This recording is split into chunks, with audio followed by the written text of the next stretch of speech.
Yeah. Dr. Pidzy exclusive. Recording. Unstoppable music. You know man, legendary.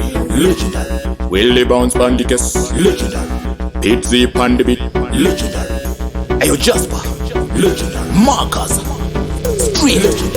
Follow it, them follow it. Follow it, them follow it. Follow it, them follow it. You need my trendsetters, them follow it. Follow it, them follow it. Follow it, them follow it. Follow it, them follow it. You need my trendsetters. Yeah. Legendary status. Munda we machun tarima ma ears. Pidzy chimbova ratidza mamenas. Shamwari dzave gozha takutsvagawo mahita. Havana door, havana window. Inzwa baseline rengoma kwete kanindo. Unstoppable tauya nemabara. Ayo S Brian, make them know. Follow it, them follow it.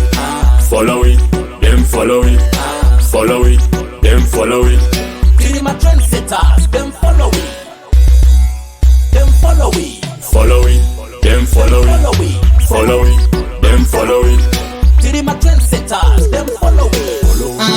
Mini and the put them on. They never put it up, we don't get balloon. Sticking at them out just like a cartoon. Give a nakatula, dunda na nunzi varati the loom. Jay mix some way, say varati the loom. Vanusa sasino no wanda na bubu. Atoba kitty say you better call me kicks. Up and down back way it up and get sis. Follow it, them follow it. Follow it, them follow it. Follow it, them follow it.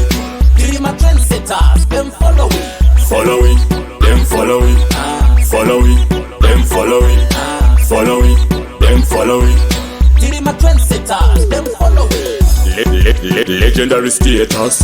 Munda we machun tarima ma ears. Pidzy chimbova ratidza mamenas. Shamwari dzave gozha takutsvagawo mahita. So Jay mix some way, say varati the loom. Vanusa sasino no wanda na bubu. Atoba kitty say you better call me kicks. Up and down back way it up and get sis.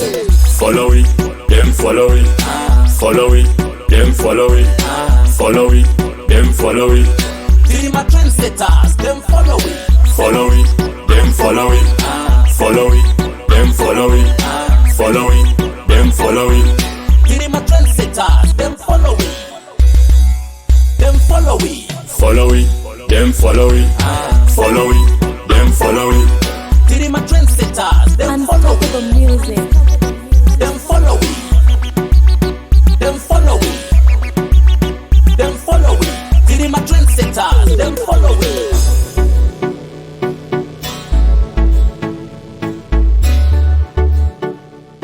Dr. Pidzy exclusive.